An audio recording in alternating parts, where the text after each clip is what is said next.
Hi all. Welcome back and good morning. ഞാൻ ഒത്തിരി തിരക്കിൽ പെട്ടുപോയി. ഇപ്പോഴും not feeling very well.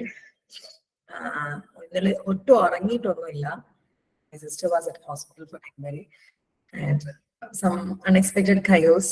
അപ്പോ കുറച്ചൊരു എന്താ പറയാ ലേറ്റ് ആയിപ്പോയി. ഞാൻ വീട്ടിലെത്തി ഒത്തിരി ലേറ്റ് ആയി. ഇന്നലെ ക്ലാസ് ഒക്കെ എടുക്കാന്ന് വെച്ച് പോയതായിരുന്നു. ഇന്നലെ ഹോസ്പിറ്റലിൽ പോയി പെട്ടെന്ന് ഡെലിവറി ഉണ്ടാവുന്ന ഹോസ്പിറ്റലിൽ പോയി പെട്ടെന്ന് വരാലോ. ബട്ട് കുറച്ച് ബുദ്ധിമുട്ടൊക്കെ ആയി ആൻഡ് ലേറ്റ് ഈവനിങ്ങിൽ പെട്ടെന്ന് സിസേറിയനൊക്കെ ചെയ്യേണ്ടി വന്നു ആൻഡ് അങ്ങനെ കുറച്ച് ബുദ്ധിമുട്ടുകളൊക്കെ ഉണ്ടായപ്പം I couldn't conduct the class yesterday. Very sorry for that. And അടുത്ത സോറി കൂടെ പറയാണ്, സ്റ്റഡി പ്ലാൻ ആയിട്ട് ഞാൻ എഴുതിയിട്ടില്ല. I was Maithreyi. ഞാൻ ഇവിടെ ക്വസ്റ്റ്യൻ പേപ്പേഴ്സ് ഒക്കെ എടുത്തൊക്കെ റെഡി ആക്കി വെച്ചു. ഇനി എഴുതാൻ ഒത്തിരി സമയം എടുക്കും. സോ ഐ തിങ്ക് എഴുതുന്നില്ല. കോഗ്നിറ്റീവ് മാത്രമാട്ടോ അങ്ങനെ. കാരണം കോഗ്നിറ്റീവിന്റെ ലെസൺസ് പറഞ്ഞാൽ തന്നെ നിങ്ങൾക്ക് ക്യാച്ച് ചെയ്യാൻ പറ്റുന്നതാണ്. ബാക്കി സോഷ്യൽ ആയിക്കോട്ടെ, എന്താ പറയാ നമ്മുടെ ബാക്കിയുള്ള സബ്ജക്ട്സ് ആയിക്കോട്ടെ, I think I can write on. Okay, ഇന്നും കൂടി ഇച്ചിരി ബിസി ഉണ്ടാവും. നാളെ ആകുമ്പോഴത്തേനും റെഡി ആവും. അപ്പം എഴുതാന്ന് വിചാരിക്കാം കേട്ടോ. So today what I gone do is I'll tell you the important questions. ഇങ്ങനെ തന്നെയാണ് ഞാൻ ചെയ്യുന്നത്. ഞാൻ അത് ലെസൺ വൈസ് എടുത്ത് എഴുതുന്നു എന്ന് മാത്രമേ ഉള്ളൂ. ഇതാണ് ഞാൻ ചെയ്യുന്ന പരിപാടി. അതായത് 6 വർഷത്തെ ക്വസ്റ്റ്യൻ പേപ്പർ എടുത്തിട്ട് ചാപ്റ്റർ വൈസ് എഴുതാറായിരുന്നു ക്വസ്റ്റ്യൻസ്. പക്ഷേ കോഗ്നിറ്റീവിന് ഒരു പ്രത്യേകതയുണ്ട്. 4-5 ചാപ്റ്റർ വൃത്തിക്ക് പഠിച്ചു കഴിഞ്ഞാൽ നമുക്ക് എക്സാം ഈസി ആയിട്ട് പാസ്സാവുന്നതാണ്. ഒന്നെന്ന് പറയുന്നത് ലേണിംഗിന്റെയും മെമ്മറിയുടെയും ചാപ്റ്റർ ആണ്. പിന്നെ പ്രോബ്ലം സോൾവിംഗിന് ഒത്തിരി ക്വസ്റ്റ്യൻസ് വരാറുണ്ട്. പ്രോബ്ലം സോൾവിംഗ് ഒരു 3-4 ചാപ്റ്റർ ഉണ്ട് കേട്ടോ. പക്ഷെ ഏതൊക്കെയാണെന്ന് ഞാൻ പറഞ്ഞുതരാം. മെമ്മറിന്ന് വരാറുണ്ട് പ്രോബ്ലം സോൾവിംഗ്. പിന്നെ ഇൻഫർമേഷൻ പ്രോസസ്സിംഗ് എന്ന് വരാറുണ്ട്. പിന്നെ സ്പീച്ച് ഡിസോർഡേഴ്സ്. അതിൽ സ്പീച്ച് ഡിസോർഡേഴ്സ് നമ്മൾ പെൻഡിങ് ആയിട്ട് വെച്ച ടോപ്പിക് ആയിരുന്ന കൊണ്ട് നമ്മൾ എന്ത് ചെയ്യുന്നുണ്ട്, നമ്മൾ അതൊന്ന് വിശദമായിട്ട് ചർച്ച ചെയ്യുന്നുണ്ട് കേട്ടോ. നമുക്ക് ഓരോ വർഷത്തെ ക്വസ്റ്റ്യൻ പേപ്പർ ആയിട്ട് എടുത്തിട്ട് ഞാൻ കാണിച്ചു തരാം. എല്ലാ വർഷവും ഏകദേശം സിമിലർ ക്വസ്റ്റ്യൻസ് ആണ് കേട്ടോ വരുന്നത്. ഒത്തിരി പേര് ആടാവുന്നുണ്ടല്ലോ. ഓക്കെ, MA സൈക്കോളജിയുടെ കുറച്ച് വർഷങ്ങളുടെ ക്വസ്റ്റ്യൻ പേപ്പേഴ്സ് ആണ്. 2023 കൂടെ നമ്മൾ നോക്കൂ കേട്ടോ. അപ്പൊ നോക്കിക്കേ, ഇത് ഡിസംബർ 2020 ക്വസ്റ്റ്യൻ പേപ്പർ ആണ്. ഡിസംബർ 2020 കേട്ടോ. നോക്കിക്കേ, ഡിസംബർ 2020 ഫസ്റ്റ് ക്വസ്റ്റ്യൻ എന്ന് പറയുന്നത് പ്രിൻസിപ്പിൾസ് ഓഫ് ഇൻഫർമേഷൻ പ്രോസസ്സിംഗ് ആണ്. അതുപോലെ role of information processing in learning and memory. I think first ചാപ്റ്ററിൽ വരുന്ന ക്വസ്റ്റ്യൻ ആണ് അത്. ഫസ്റ്റോ സെക്കൻഡോ ചാപ്റ്ററിൽ വരുന്ന ക്വസ്റ്റ്യൻ ആണ്. അല്ല, സെക്കൻഡ് ചാപ്റ്ററിൽ കേട്ടോ. പ്രിൻസിപ്പിൾസ്. എനിക്ക് തോന്നുന്നു ഒത്തിരി ക്വസ്റ്റ്യൻ പേപ്പറിൽ ഈ ഇൻഫർമേഷൻ പ്രോസസ്സിംഗിന്റെ പ്രിൻസിപ്പിൾസ്, ലേണിംഗ് ആൻഡ് മെമ്മറിനെ ബന്ധപ്പെട്ടിട്ട് കുറച്ച് അധികം ക്വസ്റ്റ്യൻസ് വരാറുണ്ട്.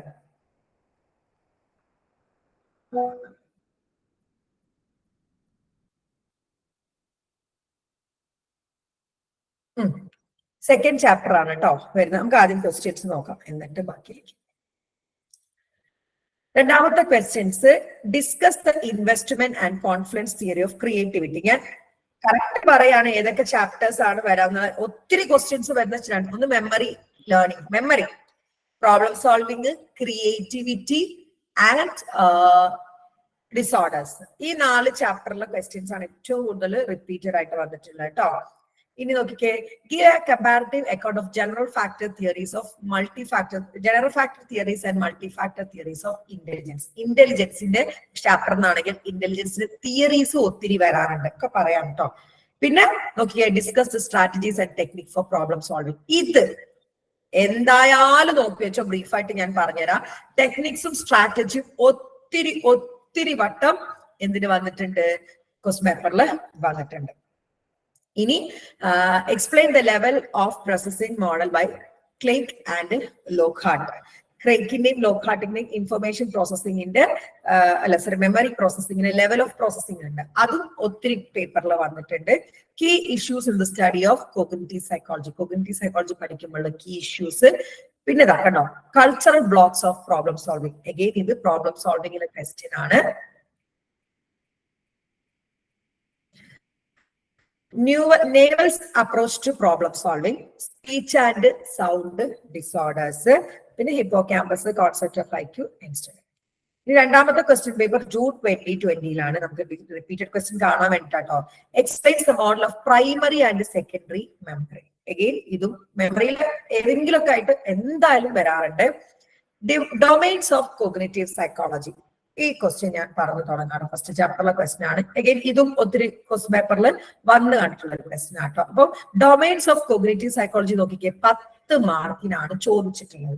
ഫസ്റ്റ് ചാപ്റ്ററിലെ ആൻസർ ആണ്. അപ്പം ആദ്യം കോഗ്നിറ്റീവ് സൈക്കോളജി എന്താണെന്നുള്ള ഇൻട്രൊഡക്ഷൻ നിങ്ങൾ എഴുതിയിരിക്കണം. എന്താണ് cognitive psychology? Cognitive psychology is the study of how people perceive, എങ്ങനെ ഒരു കാര്യം പെർസീവ് ചെയ്യുന്നു, ലേൺ പഠിക്കുന്നു, റിമെമ്പർ ഓർത്തു വെക്കുന്നു, ആൻഡ് തിങ്ക് അബൌട്ട് ഇൻഫർമേഷൻ. ഒരു ഇൻഫർമേഷൻ എങ്ങനെ പെർസീവ് ചെയ്യുന്നു, എങ്ങനെ ലേൺ ചെയ്യുന്നു, എങ്ങനെ റിമെമ്പർ ചെയ്യുന്നു, എങ്ങനെ തിങ്ക് ചെയ്യുന്നു, ഇതിന്റെ സ്റ്റഡിയാണ് കോഗ്നിറ്റീവ് സൈക്കോളജി.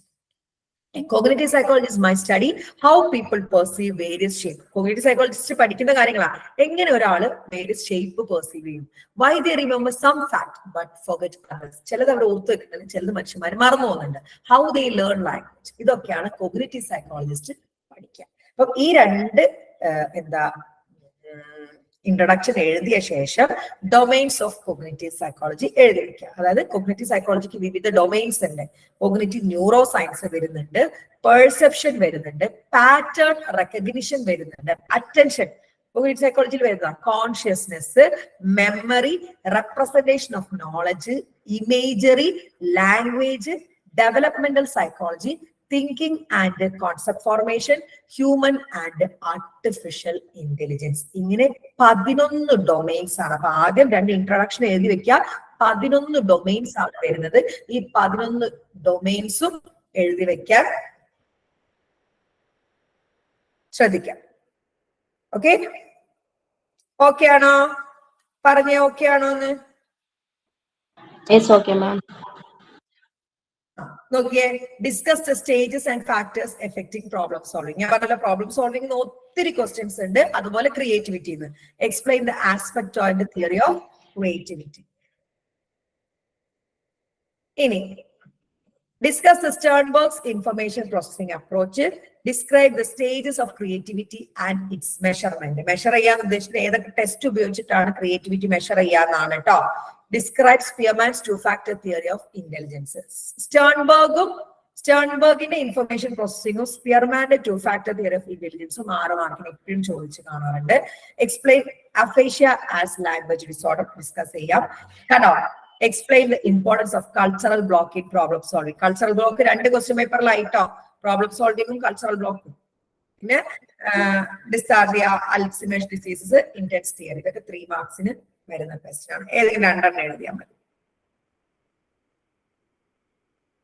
ഇനി അടുത്ത ക്വസ്റ്റ്യൻ പേപ്പർ എന്ന് പറയുന്നത് 2021 ഡിസംബറിലെ ക്വസ്റ്റ്യൻ പേപ്പർ ആട്ടോ. Differentiate language disorders and speech disorders. ഇത് നമ്മളിപ്പോ ഡിസ്കസ് ചെയ്തിട്ടോ. Describe types of speech disorders 10 മാർക്കിന് വരുന്നതാണ്. കംപ്ലീറ്റ്ലി ഞാൻ പറഞ്ഞുതരാം കേട്ടോ. ഇനി compare and contrast behavioristic theory and innate theory of language acquisition.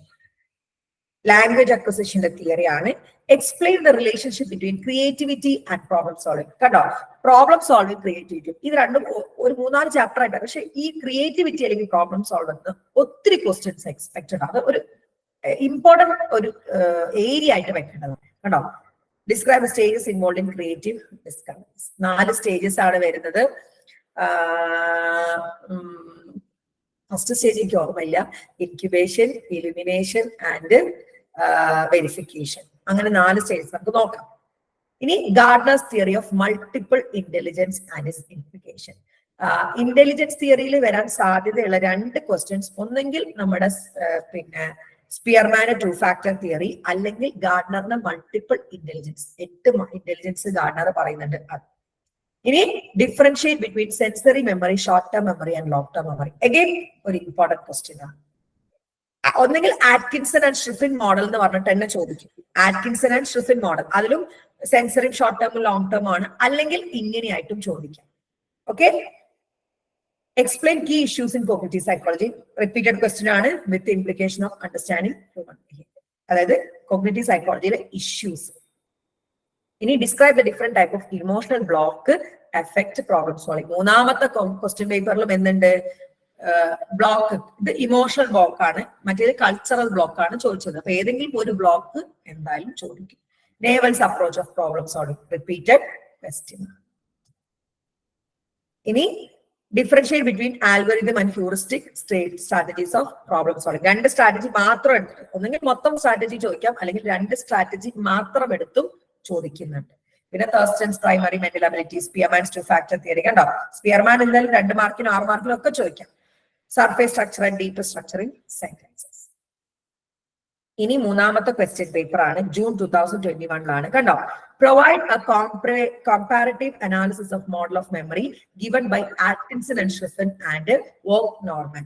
2 പേർക്കും ചോദിക്കുന്നുണ്ട്. അപ്പൊ ആറ്റ്കിൻസൺ ആൻഡ് ഷ്രിഫൻ ഇങ്ങനെ ഒരു ക്വസ്റ്റ്യൻ വന്നു കഴിഞ്ഞാൽ 10 മാർക്കിനാണ്.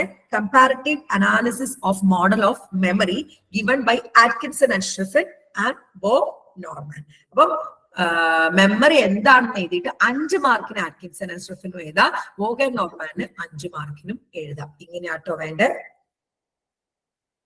ഇനി describe the nature of problem solving, discuss the typology of problem and the factors affecting problem solving. ഇപ്പൊ മനസ്സിലായല്ലോ, പ്രോബ്ലം സോൾവിംഗ് എന്ന ലെസൺ വൃത്തിക്ക് പഠിച്ചാൽ നല്ല മാർക്ക് സ്കോർ ചെയ്യാൻ നിങ്ങൾക്ക് പറ്റും. Explain the meaning of creativity and describe it's various stages. ഇതും ഒത്തിരി ക്രിയേറ്റിവിറ്റിയുടെ സ്റ്റേജസും ക്രിയേറ്റിവിറ്റി എന്താണെന്നും ഒത്തിരി ക്വസ്റ്റ്യൻ പേപ്പറിൽ വന്നിട്ടുണ്ട്. ഇനി define intelligent, explain Sternberg's triarchic model of intelligence. Repeated at all. Explain Bloom's taxonomy of cognitive domain. ഇതൊക്കെ ഒരു ചില ക്വസ്റ്റ്യൻ പേപ്പറിൽ മാത്രം കണ്ടിട്ടുള്ള ക്വസ്റ്റ്യൻ ആണ്. Describe the domain of cognitive psychology. ഇവിടെ 6 മാർക്കിനാണ് ഡൊമൈൻ ചോദിച്ചിരിക്കുന്നത്. 1-2 പോയിന്റ്സ് വെച്ച് 11 എഴുതണം. മൊത്തം വാരി വലിച്ച് എഴുതണ്ട. പക്ഷെ 11 സൈഡ് ഹെഡിങ്ങും ഉണ്ടായാൽ മാത്രമാണ് നിങ്ങൾക്ക് ഫുൾ മാർക്ക് സ്കോർ ചെയ്യാൻ പറ്റുക. ഇന്നൊക്കെ describe the contribution of Alfred Binet to the measurement of intelligence. Just ഒന്ന് പറഞ്ഞുതരാം ആൽഫ്രഡ് ബിനറ്റിന്റെ കോൺട്രിബ്യൂഷൻ. ആദ്യമായിട്ട് ഒരു ഇന്റലിജൻസ് ടെസ്റ്റ് കണ്ടെത്തുന്നത് ആൽഫ്രഡ് ബിനറ്റ് ആണ്.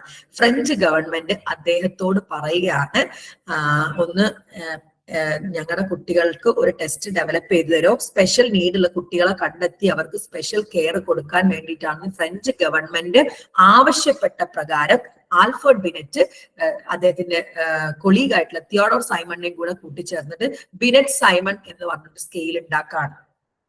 അത് ഒത്തിരി വട്ടം റിവൈസ് ചെയ്തു.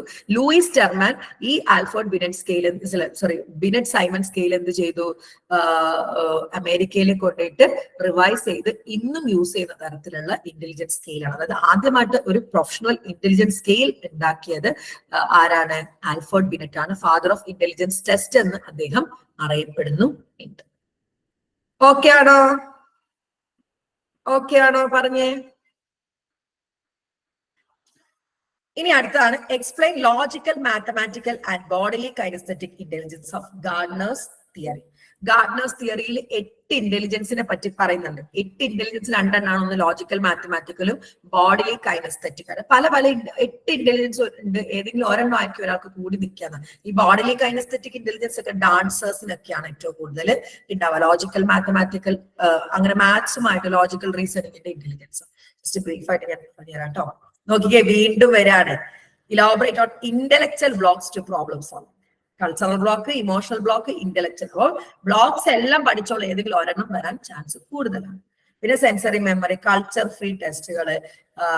കൾച്ചർ ഫ്രീ ടെസ്റ്റുകൾ എന്ന് പറയുന്നത് ഇന്റലിജന്റ് ടെസ്റ്റുകളാണ്. അതായത് കൾച്ചർ, ഏത് കൾച്ചറിലുള്ളവർക്കും കൊടുക്കാൻ പറ്റുന്ന ടെസ്റ്റുകൾക്കാണ് നമ്മൾ കൾച്ചർ ഫ്രീ ടെസ്റ്റുകൾ. അതായത് കേരളത്തിലുള്ള കുട്ടികൾക്കും കൊടുക്കുക, അമേരിക്കയിലുള്ള കുട്ടികൾക്കും കൊടുക്കുക, ആഫ്രിക്കയിലുള്ള കുട്ടികൾക്കും കൊടുക്കുക. കോൺക്രീറ്റ് ഓപ്പറേഷണൽ സ്റ്റേജ്, പിയാഷയുടെ ലാംഗ്വേജ് അക്വസിഷൻ അല്ലെങ്കിൽ പിയാഷയുടെ സ്റ്റേജ് തിയറിയില് രണ്ടാമത്തെ സ്റ്റേജ്. ഇനി അടുത്ത question paper June 2022 question paper ആണ്. Describe the stages of problem solving and discuss strategies to. കണ്ടോ, എത്ര വട്ടം റിപ്പീറ്റഡ് ആണ്. Explain JP Guilford structure of intellectual theory. Provide critical evaluation to past theory of intelligence. JP ദാസിന്റെ past തിയറിനെ പറ്റിയിട്ടാണ്. 10 മാർക്കിന് ചോദിച്ചിട്ടുണ്ട് കേട്ടോ. എഗെയിൻ നോക്കിക്കേ, ഒരു ക്വസ്റ്റ്യൻ ഇവിടെ കഴിഞ്ഞു. വീണ്ടും ഡിഫൈൻ പ്രോബ്ലം സോൾവിംഗ്,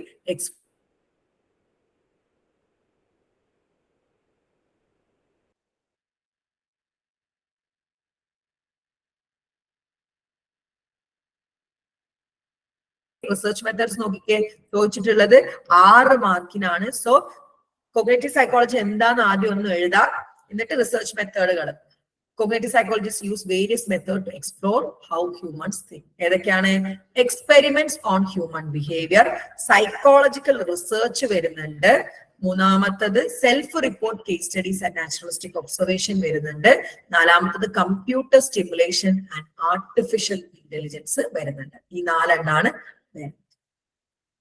ഇനി explain Waugh and Norman's model of primary and secondary memory. മെമ്മറിയിൽ 2 മോഡലാണ് ഏറ്റവും കൂടുതൽ. ഒന്ന് ആറ്റ്കിൻസൺ ആൻഡ് ഷിഫിൻ മോഡലും, രണ്ടാമത്തത് Waugh and Norman. Atkinson and ഷിഫിൻ്റെതാണ് ഇത് sensory memory, short term, long term.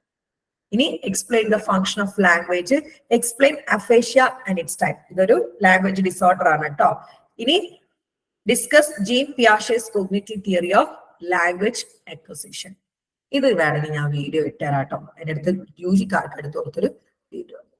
Principles of information processing, creativity and intelligence, concept of IQ. ഐക്യൂയുടെ കോൺസെപ്റ്റ് എന്ന് പറയുന്നത് ലൂയിസ് ടെർമാൻ ആണ് കൊണ്ടുവന്നിരിക്കുന്നത്. മെന്റൽ ഏജ്, ഒരാളുടെ ഐക്യു എങ്ങനെ? Mental age divided by chronological age into 100. അതായത് ഇപ്പൊ ഒരാൾക്ക് ഒരു ടെസ്റ്റ് ചെയ്തപ്പോ കിട്ടുന്ന ആ ഒരു സ്കോർ ആണ് മെന്റൽ ഏജ്. 80 എന്ന് കിട്ടി ടെസ്റ്റ് ചെയ്തപ്പോ മെന്റൽ ഏജ്. അയാളുടെ വയസ്സ് യഥാർത്ഥ ബയോളജിക്കൽ ഏജ് ആണ്. അതൊരു 25 വയസ്സുണ്ട്. ഇൻറ്റു 100. ഇങ്ങനെയാണ് ഐക്യു കണ്ടെത്താം. ഇതാണ് concept of IQ. Luis Terman ആണ് ഇത് കണ്ടെത്തിയിട്ടുള്ളത്. ഓക്കെ ആണോ? ഓക്കെ ആണോ? പറഞ്ഞേ. ഇനി 2023 ക്വസ്റ്റ്യൻ പേപ്പർ ആണ് ഞാൻ പറയാൻ വേണ്ടി പോകുന്നത്. അത് ഞാൻ വായിക്കുന്നേ ഉള്ളൂ. ഞാൻ വേണമെങ്കിൽ ഗ്രൂപ്പിൽ ഇട്ടുതരാം. അതിനടുത്ത് ഫോട്ടോ ആയിട്ടാണ്, വലിയ ക്ലിയർ ഉള്ള ഫോട്ടോ ഒന്നല്ല, എനിക്ക് ആരോ ഒന്ന് അയച്ചു തന്നതാണ് ഗ്രൂപ്പിൽ കേട്ടോ. ഞങ്ങളുടെ ഗ്രൂപ്പിൽ ആരോ അയച്ചു തന്നതാണ്. ഐ ഡോണ്ട് നോ, അത് ഭയങ്കര ഒരു ക്ലിയർ ഒന്നും ഇല്ല കേട്ടോ. ഞാൻ ഗ്രൂപ്പിലേക്ക് ഇട്ടേക്കാം.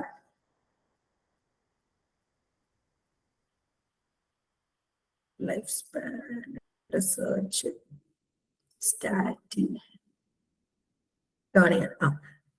Critically discuss the investment and confluence of theory of creativity ആട്ടോ.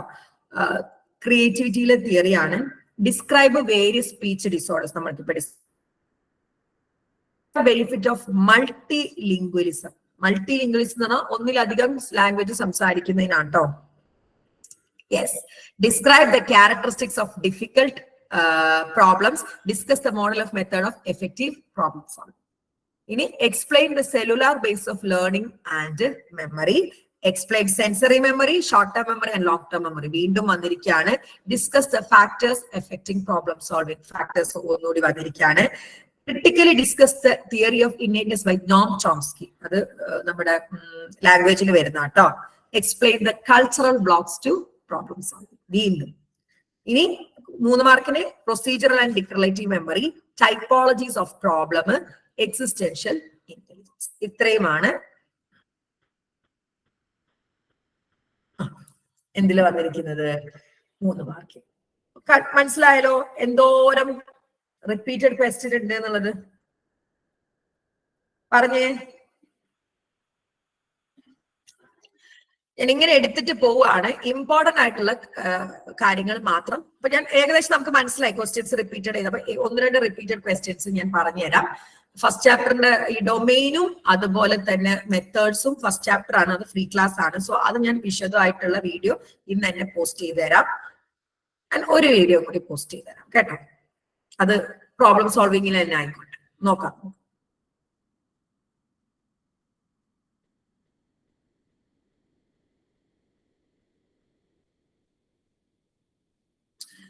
ഇത് ഈ 3-ാമത്തെ chapter least priority chapter, questions വരാത്തൊരു ചാപ്റ്റർ ആട്ടോ.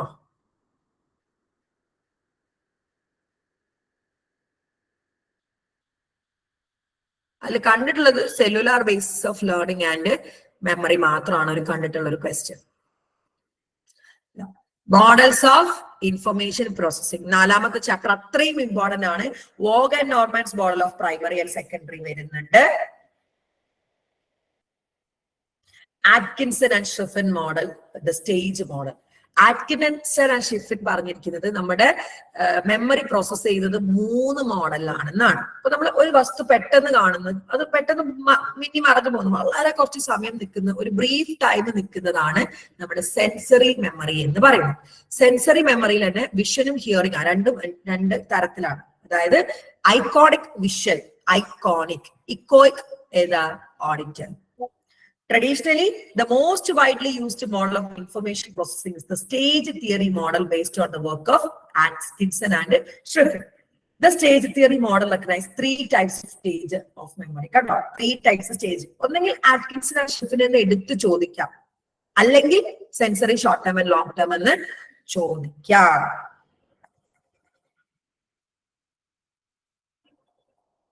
Okay. Sensory memory, short term memory and working.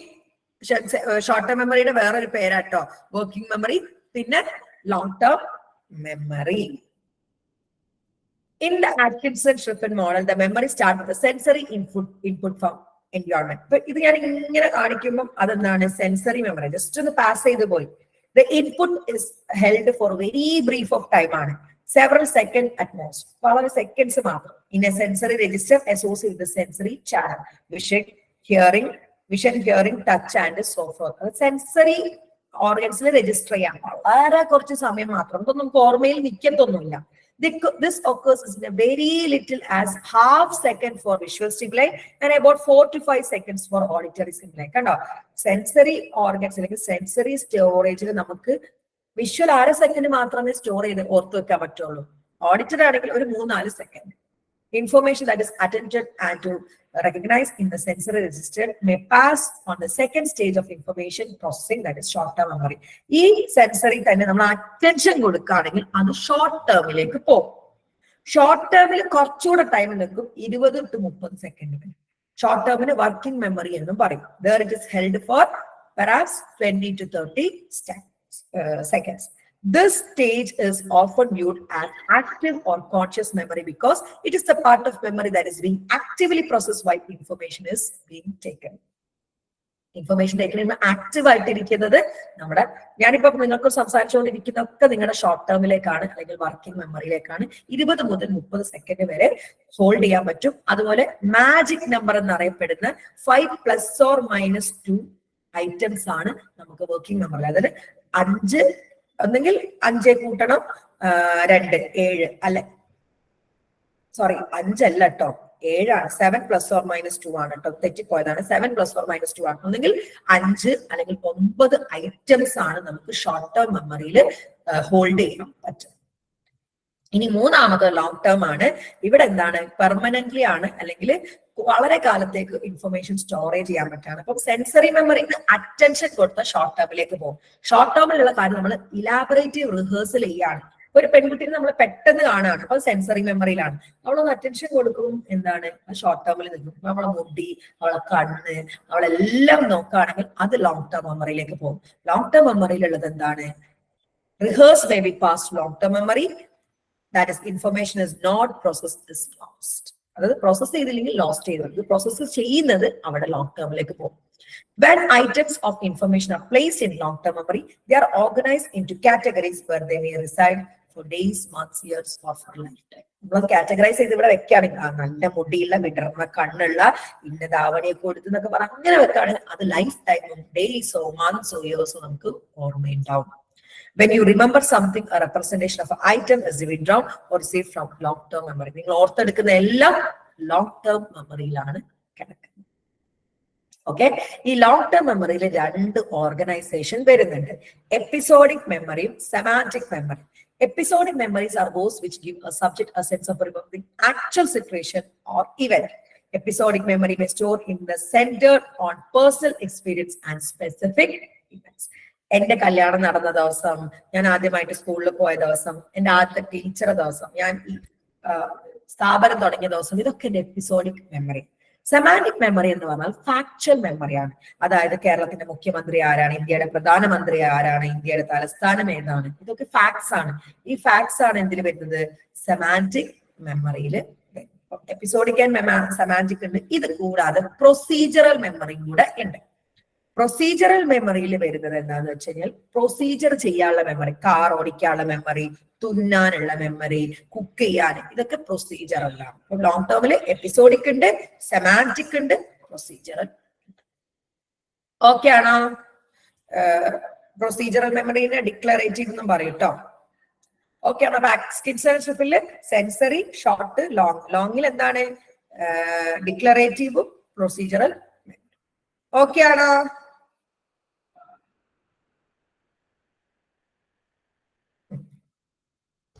Okay, ഇനിയാണ് level of processing, Craik and ലോക്കാട്ടോ. ഒന്നും ഞാൻ വിശദീകരിക്കുന്നില്ല കേട്ടോ, ജസ്റ്റ് പറഞ്ഞതാണ്. ലെവൽ ഓഫ് പ്രോസസിംഗിൽ എന്താന്ന് പറയുന്നത് വെച്ച് കഴിഞ്ഞാല് നമ്മൾ എങ്ങനെ പ്രോസസ് ചെയ്യുന്നു. ഇപ്പം ഈ ഡോഗ് എന്ന് എഴുതിയത്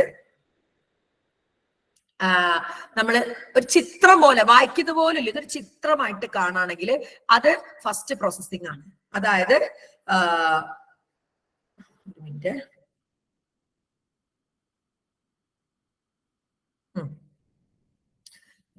ഷാലോ ലെവൽ. ഓക്കെ, ഷാലോ ലെവലാണ്. ലെവല് പറയുന്നില്ലേ? ലെവൽ ഓഫ് റീകോൾ ഇമ്പോർട്ടന്റ് അല്ല കേട്ടോ, ലെവൽ ഓഫ് പ്രോസസിംഗ് ഇമ്പോർട്ടന്റ്.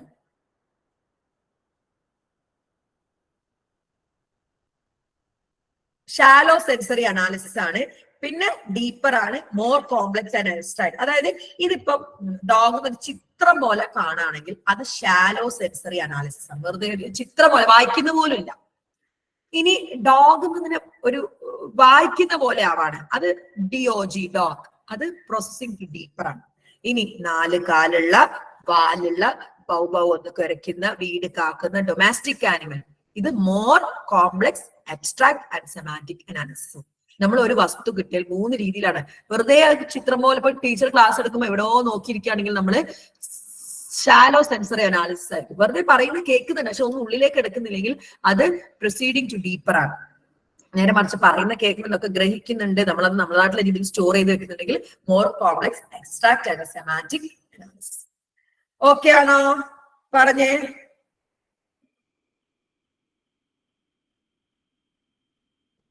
ഇനി തിയറീസ് ഓഫ് ഇന്റലിജൻസിൽ നമ്മുടെ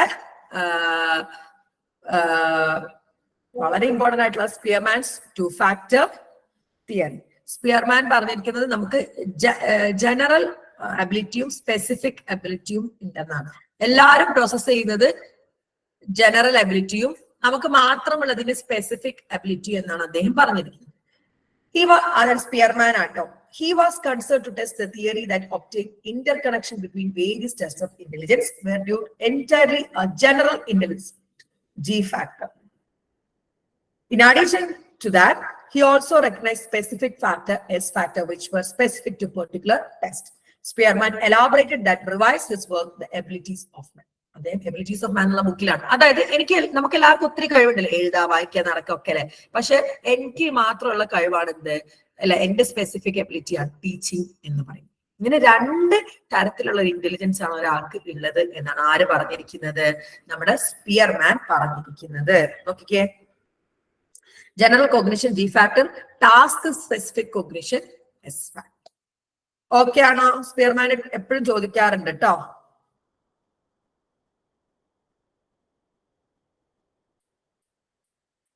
പിന്നെ പാസ്റ്റ് തിയറി, ഇതൊന്നും എനിക്ക് ഓടിച്ചിട്ട് പറയാൻ അറിയില്ല കേട്ടോ. പാസ്റ്റ് തിയറി ഒക്കെ നമ്മൾ ഒരു സെഷനൊക്കെ ആയിട്ട് എടുത്ത ക്ലാസ് ആണ് പാസ്റ്റ് തിയറി എന്നൊക്കെ പറയുന്നത്. അത് പറഞ്ഞപ്പോഴാണ് നിങ്ങളൊരു സൈക്കോളജി പഠിക്കാൻ ആഗ്രഹിക്കുന്നതാണെങ്കിൽ ഫസ്റ്റ് ഇയർ ഇസ് ഓക്കെ, കാരണം ജനറൽ പേപ്പേഴ്സ് ആണ്, കോഗ്നിറ്റീവ് ആയിക്കോട്ടെ, പേഴ്സണാലിറ്റി ആയിക്കോട്ടെ, റിസർച്ച് ആയിക്കോട്ടെ. പക്ഷെ നിങ്ങൾ സൈക്കോളജിസ്റ്റ് ആവണം അല്ലെങ്കിൽ സൈക്കോളജിയിൽ ഒരു ഇൻഡെപ്ത് പഠിക്കണം എന്ന് ആഗ്രഹിക്കുന്നതാണ് സെക്കൻഡ് ഇയർ വളരെ ഇമ്പോർട്ടന്റ് ആയിട്ട് എടുക്കുക. കാരണം ക്ലിനിക്കൽ ആയിക്കോട്ടെ, കൗൺസിലിംഗ് ആയിക്കോട്ടെ, രണ്ടും പ്രാക്ടിക്കൽ ഓറിയന്റഡ് ആയിട്ട് പഠിച്ചാൽ മാത്രമേ നിങ്ങൾക്ക് എക്സാം ഒക്കെ എഴുതാൻ പറ്റത്തുള്ളൂ കേട്ടോ. ഇനി ഗിൽഫോർഡിന്റെ സ്ട്രക്ചർ ഓഫ് ഇന്റലക്ച്വൽ തിയറിയും ഒത്തിരി ക്വസ്റ്റ്യൻ പേപ്പറിൽ കണ്ടിട്ടുണ്ട്. അത് 5 യൂണിറ്റ്, അതായത് ഓപ്പറേഷൻസും കണ്ടക്റ്റും പ്രോഡക്റ്റും ആണ് വരുന്നത്. ഒരു മാത്തമാറ്റിക്കൽ ആയിട്ടാണത് പറയുന്നത്. എത്ര കണ്ടന്റ് ആയിരുന്നു? 5 കണ്ടന്റ് അല്ല, 1 2 3 4 5 കണ്ടന്റും 5 ഓപ്പറേഷനും 6 പ്രോഡക്റ്റും ഇങ്ങനെയാണ് വരുന്നത്. ഇങ്ങനെയാണ് ഇന്റലിജൻസിൽ ഉണ്ടാവാന്നാണ് കാണുന്നത്. ഇനി ഗാർഡനറുടെ theory of multiple intelligence just പറഞ്ഞുതരാം. ഗാർഡനർ പറയുന്നത് intelligence ഒരു മനുഷ്യനുണ്ട്. According to Gardner, intelligence is much more than IQ because a high IQ in the absence of productivity does not equate to intelligence. അതായത് അദ്ദേഹം ഇന്റലിജൻസിന് പറഞ്ഞിരിക്കുന്നത് ഐക്യുനെക്കാടി ഹൈ ആയിട്ടുള്ള കാര്യമാണ്. Productivity ഇല്ലെങ്കിൽ IQ ഉണ്ടായിട്ട് വലിയ കാര്യമൊന്നുമില്ല. ആളൊരു പ്രൊഡക്റ്റീവ് അല്ലെങ്കിൽ കുറെ ഐക്യു ഉണ്ടായിട്ട് കാര്യം ഉണ്ടാവും. In terms of his definition, intelligence is a biopsychological potential to process information that can be activated in cultural settings to solve problems or create products that are of value in a culture. അദ്ദേഹത്തിന്റെ പ്രകാരം intelligence എന്ന് പറയുന്നത് ഒരു biopsychology, ശാരീരികപരവും മാനസികപരവുമായിട്ടുള്ള ഒരു potential ആണ്. എന്തിന്? Problems solve ചെയ്യാനും informations process ചെയ്യാനും കൾച്ചറൽ സെറ്റിംഗ്സ്, അതായത് ആ കൾച്ചറിൽ പ്രൊഡക്റ്റീവായിട്ട് എന്തെങ്കിലും ചെയ്യാൻ പറ്റും. അതാണ് ഇന്റലിജൻസ്. അപ്പൊ എന്റെ ഇപ്പോ പ്രൊഡക്റ്റീവായിട്ട് എനിക്ക് എന്റെ കൾച്ചറിൽ എന്തെങ്കിലും ചെയ്യാൻ പറ്റണം. അദ്ദേഹത്തിന്റെ പ്രകാരം 8 ഇന്റലിജൻസ് ആണ് ഉള്ളത്. 8 ഇന്റലിജൻസ് ആട്ടോ. ലിംഗ്വിസ്റ്റിക് ഇന്റലിജൻസ് ആണ് first one. The intelligence include ability to effectively use language to express oneself rhetorically or potentially and as means to remember information. First linguistic intelligence ആണ്. അതായത് ലാംഗ്വേജ് നല്ലോണം ഉപയോഗിക്കാനുള്ള കഴിവ്. ഈ ലിംഗ്വിസ്റ്റിക് ഇന്റലിജൻസ് ഉള്ളവരാണ് എഴുത്തുകാര്, കഥാകൃത്തുകളൊക്കെ ആയിട്ട് മാറാം. അതായത് ഭാഷ നന്നായിട്ട് ഉപയോഗിക്കാൻ, നന്നായിട്ട് ഓർത്തിരിക്കാനൊക്കെ ഉള്ള കഴിവാണ് വരുന്നത്. Writers, poets, lawyers and speakers are among those Howard Gardner sees of having high linguistic intelligence. High linguistic intelligence ഉള്ളവർ ആരായിട്ടാ മാറാം? എഴുത്തുകാരോ, കവികളോ, ലോയേഴ്സ്. ഇനി രണ്ടാമത്തത് ലോജിക്കൽ മാത്തമാറ്റിക്കൽ ഇന്റലിജൻസ് ആണ്. This intelligence consists of capacity to analyze problem logically. ഒരു problem logically analyze ചെയ്യുക, carry out mathematical operations and investigate issues scientifically. കണ്ടോ എന്തൊക്കെയാണെന്ന്? ഒരു പ്രോബ്ലം ലോജിക്കലി കൈകാര്യം ചെയ്യുക, മാത്സ് ചെയ്യാൻ പറ്റുക, ഒരു ഇഷ്യൂ സയന്റിഫിക്കലി ചെയ്യാൻ പറ്റുക. ഇവരൊക്കെയാണ് ലോജിക്കൽ മാത്തമാറ്റിക്കൽ ഇന്റലിജൻസ് ആയിട്ട് വരുന്നത്. ഇൻവെസ്റ്റിഗേറ്റേഴ്സ്, സയന്റിസ്റ്റുകള്, ഫിസിസിസ്റ്റുകള്, mathematicians, logicians, engineers, doctors, economist and ഫിലോസഫേഴ്സിനാണ് ഏത് ഇന്റലിജൻസ്? ലോജിക്കൽ മാത്തമാറ്റിക്കൽ ഇന്റലിജൻസ് കൂടുതലുണ്ടാവും. മൂന്നാമത് മ്യൂസിക്കൽ ഇന്റലിജൻസ് ആണ്. മ്യൂസിക് പാടാനുള്ള കഴിവ് മാത്രമല്ല കേട്ടോ. This intelligence skill is in performance, composition and appreciation of musical patterns. അതായത് വെറും പാട്ടുകാരല്ല, പാട്ട് എഴുതുന്നവരും അതുപോലെ ഓർക്കസ്ട്ര വായിക്കുന്നവർക്കൊക്കെ മ്യൂസിക്കൽ ഇന്റലിജൻസ് കൂടുതൽ ആയിരിക്കും. People with a high musical intelligence normally have good pitch and may even have absolute pitch and are able to sing, play musical instrument and compose music. മൂന്നാമത്തേത്. നാലാമത്തത് bodily kinesthetic, അതായത് body നല്ല posture ഒക്കെ ആയിട്ട് ഉപയോഗിക്കാനുള്ള കഴിവാട്ടോ പറയുന്നത്. It is entitled the potential of using one's whole body or parts of the body to solve problem. It is the ability to use mental ability to coordinate body movements. Mental abilities വെച്ചിട്ട് body movements coordinate ചെയ്താൽ കണ്ണെടുക്കുന്നത് കൈയെത്താന്നൊക്കെ പറയുന്ന പോലെ. ഇത് main ആയിട്ടും വരുന്നത് athletes, dancers, musicians, actor, surgeon. അല്ലെ, ഒരു ആർട്ട് തന്നെയാണ് സർജറി എന്ന് പറയുന്നത്. Doctors, builders, police officers and soldiers ആണ്. അഞ്ചാമത് സ്പേഷ്യൽ ഇന്റലിജൻസ്, ഒരു സ്പേസ് നന്നായിട്ട് ഉപയോഗിക്കാൻ. ഈ architects, civil engineers, interior designers ഒക്കെ ഒരു സ്പേസ് കൊടുത്ത് അവർ കറക്റ്റ് അത് യൂട്ടിലൈസ് ചെയ്യാം. Spatial intelligence involves the potential for recognizing and manipulating the patterns of both wide space, such as those negotiated by pilots and navigators, and confined space, such as encountered by sculptors, architects, or championship chess player. ഒരു space, അതായത് പൈലറ്റ്സിനും നാവിഗേറ്റേഴ്സിനും ഒക്കെ ഉണ്ട് spatial intelligence. അതുപോലെ തന്നെ ആർക്കിടെക്ചേഴ്സിനും, അതായത് ഒരു സ്പേസിൽ ഒരു വസ്തു കറക്റ്റ് ഉപയോഗിക്കാനുള്ള ആ ഒരു കഴിവാണ് സ്പേഷ്യൽ. ഇനി അടുത്തതാണ് ഇന്റർപേഴ്സണൽ ഇന്റലിജൻസ്. ഒരു നല്ല ഇന്റലിജൻസ് ആട്ടോ. മറ്റൊരാളെ മനസ്സിലാക്കാൻ പറ്റുന്ന ഇന്റലിജൻസിനെയാണ് ഇന്റർപേഴ്സണൽ ഇന്റലിജൻസ് എന്ന് പറയാം. സൈക്കോളജിസ്റ്റ് ഇതിലായിട്ട് വരാം. This intelligence is concern with the capacity to understand the intentions, motivation and desire of other people. It allows people to work effectively with others. കണ്ടോ ആരൊക്കെയാണ്? Sales, politicians, managers, teachers, social workers ഉൾപ്പെടുത്തിയില്ലെങ്കിലും psychologist ഒക്കെ വരുന്നത് interpersonal intelligence ആണ്. ഇനി ഏഴാമത്തത് intrapersonal intelligence ആണ്. നമ്മളെ തന്നെ മനസ്സിലാക്കാനുള്ള കഴിവ്. This entails the capacity to understand oneself, to appreciate one's feelings, fears and motivation. നമ്മളെ തന്നെ മനസ്സിലാക്കാനുള്ള കഴിവിനെയാണ് ഉള്ളത്. അതിൽ ഫിലോസഫേഴ്സ്, സൈക്കോളജിസ്റ്റ്, തിയോളജിഷ്യൻസ്, ലോയേഴ്സ്, റൈറ്റേഴ്സ് ഒക്കെ ഇൻട്രാപേഴ്സണലും നല്ല ഇന്റലിജൻസ്. അപ്പൊ ഇന്ററും ഇൻട്രായും സൈക്കോളജിസ്റ്റ് വരുന്നു. ഇൻട്രാ മറ്റൊരാളെ, ഇന്റർ നമ്മളെ. ഇനി എട്ടാമത്തെ ഇന്റലിജൻസ് ആണ് നാച്ചുറലിസ്റ്റിക് ഇന്റലിജൻസ്. നേച്ചറിനെ മനസ്സിലാക്കാനുള്ള കഴിവാട്ടോ. നാച്ചുറലിസ്റ്റുകൾ, ഫാമേഴ്സ്, ഗാർഡനേഴ്സ് ഒക്കെ. This intelligence has to do with nature, nurturing and relating information to one's natural surroundings. മണ്ണ് നോക്കിയിട്ട് വളക്കൂറ് പറയാ, കാലാവസ്ഥ നോക്കിയിട്ടൊക്കെ പറയാൻ പറ്റില്ല. അതൊക്കെയാണ് നാച്ചുറലിസ്റ്റ്. ഇനി അദ്ദേഹം ഒമ്പതാമതൊന്ന് കണ്ടെത്തിയിട്ടുണ്ടായത് അവസാനമായിട്ട് existential intelligence. This is an ability to complete phenomena or question beyond sensory data, extra perception, ആറാം ഇന്ദ്രിയം, such as infinite and infinitional. എട്ടെണ്ണം മെയിൻ ആയിട്ട് പറയും. ഓക്കെ ആണോ? പറഞ്ഞേ. ഗാർഡനേഴ്സ് അല്ല, ഗാർഡനർ എപ്പോഴും വരാറുണ്ട്. സ്റ്റേൺബർഗിന്റെ ട്രയാർക്കിക്കും ഇമ്പോർട്ടന്റ് ആണ്, പറയാനുള്ള നേരമില്ല. എനിക്കാണെങ്കിൽ ഇങ്ങനെ ചുരുക്കി പറയാൻ അറിയില്ല കേട്ടോ, അതുകൊണ്ട് കൂടിയാണ്. ഇനി ഇന്റലിജൻസ് എങ്ങനെയാണ് മെഷർ ചെയ്യാന്നുള്ളതാണ് കേട്ടോ.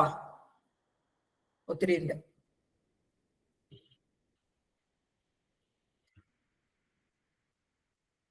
മേജർ ഇന്റലിജൻസ് ടെസ്റ്റുകൾ വരുന്നത് സ്റ്റാൻഫോർഡ് ബിനെറ്റ് ടെസ്റ്റ് വരുന്നുണ്ട്. ഇപ്പൊ SB5 ആണ് ഉപയോഗിക്കുന്നത്. വെസ്ലറിന്റെ ഇന്റലിജൻസ് സ്കെയിൽ വരുന്നുണ്ട്, ഇമ്പോർട്ടന്റ് ആട്ടോ. കോഫ്മാൻ അസസ്മെന്റ് സ്കെയിൽ വരുന്നുണ്ട്. ആ മൂന്നെണ്ണാണ് മെയിൻ ആയിട്ട്. പിന്നെ കോഫ്മാൻ ആൻഡ് അഡോൾസന്റ് ഇന്റലിജൻസ് കയ്യിൽ വരുന്ന കേട്ടോ. ഇനി creativity and problems intelligence solving ആണ്. ക്രിയേറ്റിവിറ്റി എന്താന്ന് പറയുന്നുണ്ട്. ഒരാൾക്ക് ആരും സഞ്ചരിക്കാത്തത്, സണ്ണി പറഞ്ഞാൽ ആരും സഞ്ചരിക്കാത്ത വഴിയിലൂടെ സഞ്ചരിക്കുക. അതായത് ഒരു പ്രോബ്ലത്തിന് നൊവേൽ, പുതുമയുള്ള ഒരു ഉത്തരം കണ്ടെത്താൻ. The most advance thought process creativity involves production of uncommon, common അല്ലാത്ത, നൊവേൽ, പുതുമയുള്ള ideas that are highly relevant to situation. ഒരു സിറ്റുവേഷന് റെലവന്റ് ആയിട്ടുള്ള, അൺകോമൺ അല്ലാത്ത, പുതുമയുള്ള ഒരു ഐഡിയ കണ്ടെത്തുന്നതിനെയാണ് ക്രിയേറ്റിവിറ്റി എന്ന് പറയുന്നത്. അത് അഡ്വാൻസ് തോട്ട് പ്രോസസ് ആണ്. Meaning and sorry, it is concerned with a complex mix of motivational condition ഉണ്ട്, personality ഉണ്ട്, environmental condition ഉണ്ട്, chance factor and even products. മോട്ടിവേഷനും പേഴ്സണാലിറ്റിയും എൻവയോൺമെന്റൽ കണ്ടീഷനും ചാൻസ് ഫാക്ടറും ഒക്കെ കൂടെ ചേർന്നിട്ടാണ് ക്രിയേറ്റിവിറ്റി വരുന്നത്. അപ്പൊ ക്രിയേറ്റിവിറ്റിയിൽ എപ്പോഴും ഉണ്ടാകുന്നത് ക്രിയേറ്റിവിറ്റിയുടെ സ്റ്റേജസ് ആണ് കേട്ടോ. ആസ്പെക്ട്സും വരുന്നുണ്ട് കേട്ടോ. 4 ആസ്പെക്ട് ആണ്: ഫ്ലുവൻസി, ഫ്ലെക്സിബിലിറ്റി, ഒറിജിനാലിറ്റി, ഇലോബറേഷൻ. അതായത് ഫ്ലുവൻസി എന്ന് പറഞ്ഞു കഴിഞ്ഞാല് നമ്പർ ഓഫ് റെലവന്റ് ഐഡിയാസ്. ഒരുപാട് ഒരു പ്രശ്നത്തിന് ഒത്തിരി ഐഡിയ കൊണ്ടുവരാൻ പറ്റുന്ന ആളായിരിക്കും ക്രിയേറ്റിവിറ്റിയിലായിരിക്കും. അതുപോലെ ഫ്ലെക്സിബിൾ ആയിരിക്കും. റിജിഡ് ആയിട്ട് ഇന്നതേ ഞാൻ ചെയ്യുന്നില്ല, ആൾ ഫ്ലെക്സിബിൾ ആയിരിക്കും. പിന്നെ ഒറിജിനാലിറ്റി, ആ ഐഡിയ അയാളുടെ ഒറിജിനൽ സാധനമായിരിക്കും, അതായത് ഇലാബറേറ്റ് ചെയ്യാനും പറ്റും. Fluency, flexibility, originality. ഒരു ക്രിയേറ്റീവ് ആയിട്ടുള്ള ആള് ഫ്ലുവന്റ് ആയിരിക്കും. ഫ്ലുവന്റ് എന്ന് ഉദ്ദേശിക്കുന്ന ഒരു പ്രശ്നത്തിന് ഒത്തിരി സൊല്യൂഷൻ കണ്ടെത്തും. ഫ്ലെക്സിബിൾ ആയിരിക്കും, റിജിഡ് ആയിരിക്കില്ല. അദ്ദേഹത്തിന്റെ ഒറിജിനൽ ആയിരിക്കും അദ്ദേഹത്തിന് അത് ഇലാബറേറ്റ് ചെയ്യാൻ പറ്റും. പിന്നെ വരുന്നത് അബ്സ്ട്രാക്ഷൻ ഓഫ് ടൈറ്റിൽസും റെസിസ്റ്റൻസ് ടു പെർഫോമൻസ് ക്ലോഷർ ആണ്. ഇത്ര ഇമ്പോർട്ടന്റ് അല്ല, ഈ 4 മെയിൻ. കണ്ടോ, stages of creativity very very important ആണ്.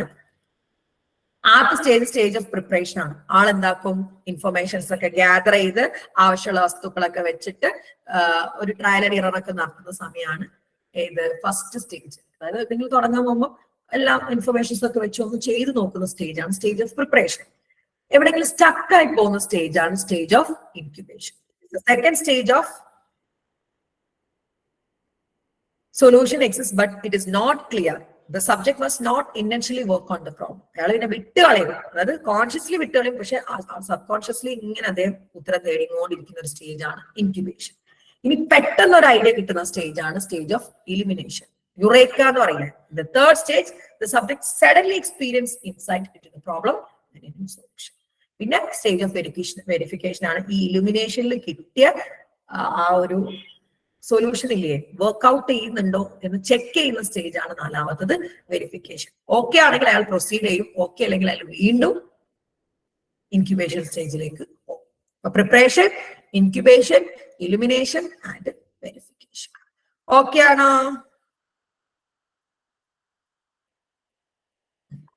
ഇനി creativity and intelligence, measurement of creativity ചോദിക്കുന്നത് ഏതൊക്കെ ടെസ്റ്റുകൾ ഉപയോഗിച്ചിട്ടാണ് ക്രിയേറ്റിവിറ്റി ടെസ്റ്റ് ചെയ്യുന്നത്. ഒത്തിരി ടെസ്റ്റുകൾ കേട്ടോ, നോക്കി വെച്ചോ.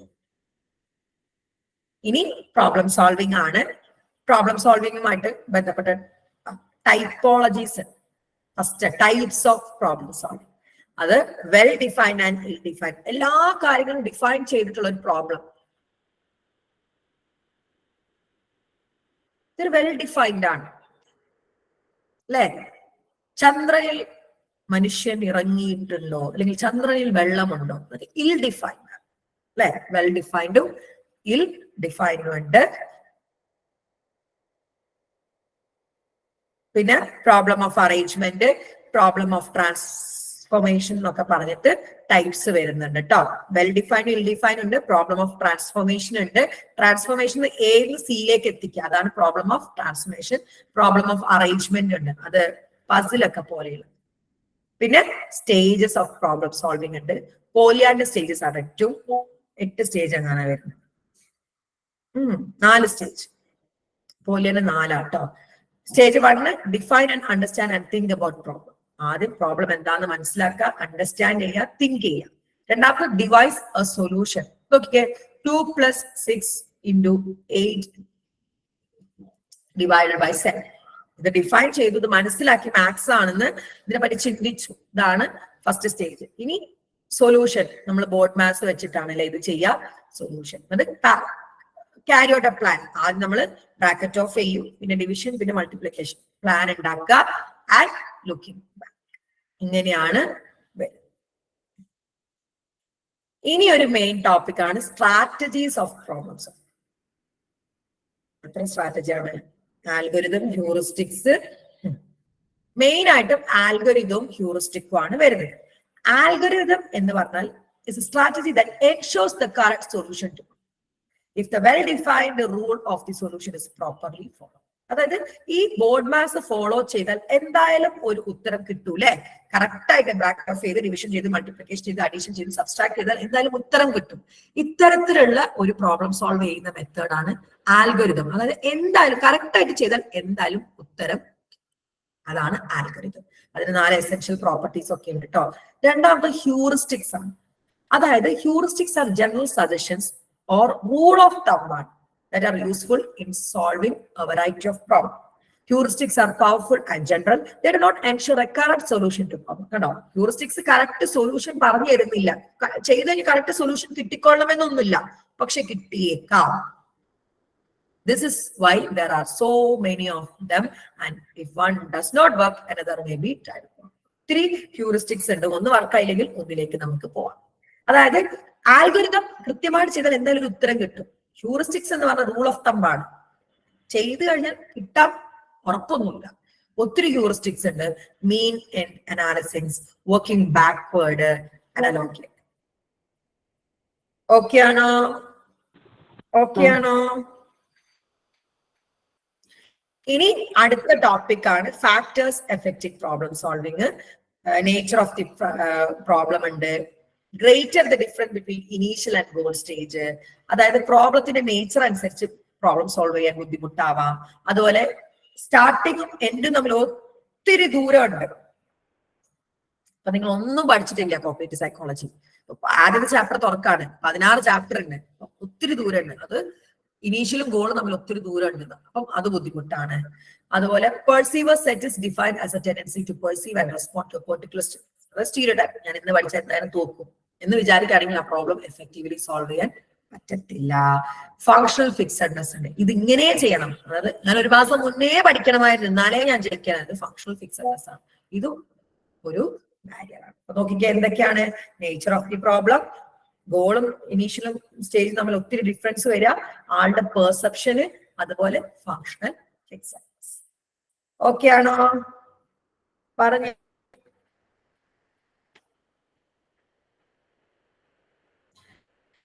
ഇനി ലാംഗ്വേജ് ഒക്കസിഷനും കാര്യങ്ങളൊന്നും പറഞ്ഞില്ല, ബിക്കോസ് എനിക്ക് ലാംഗ്വേജ് ഡിസോർഡേഴ്സ് എടുക്കാനുണ്ട്. ഡിസോർഡേഴ്സ് ഞാൻ വിശദമായിട്ട് പറഞ്ഞുതരാം കേട്ടോ. കാരണം എന്റെ കുട്ടികൾക്ക് ഞാൻ ഡിസോർഡർ എടുത്തു കൊടുത്തിട്ടില്ല.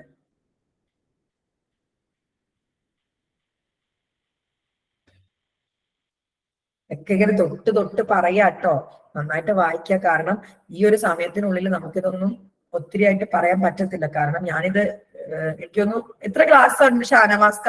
32 ക്ലാസ് ഒക്കെ വെച്ചിട്ട് എടുത്ത്. എത്ര ക്ലാസ് ഉണ്ട് ഷാനവാസ്ക? എന്തായാലും 25 മുകളിലുണ്ട്.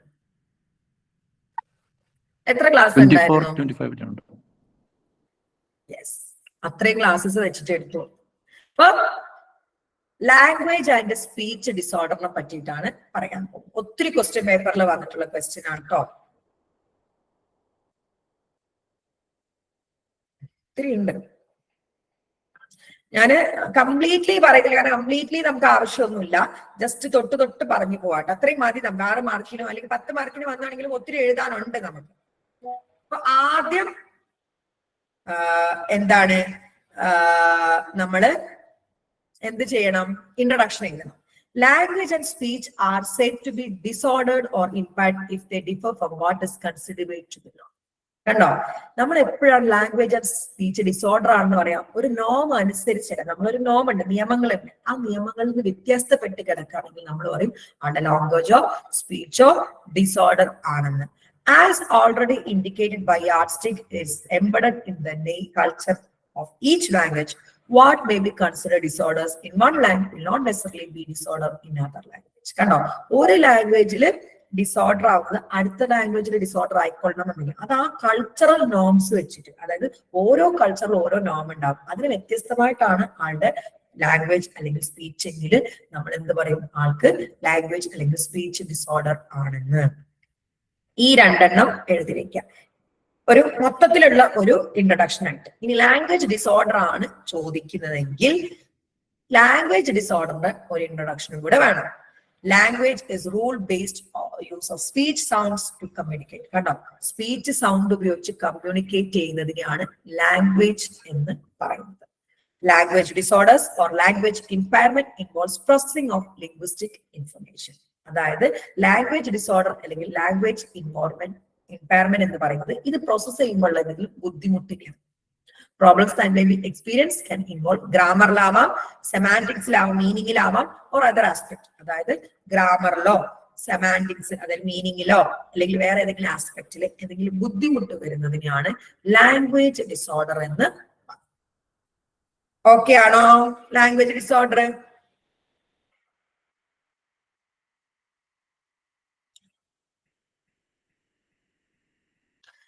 ഒരു പോയിന്റ് കൂടി എഴുതാം. A language disorder can be also be due to problems in both reception and expression.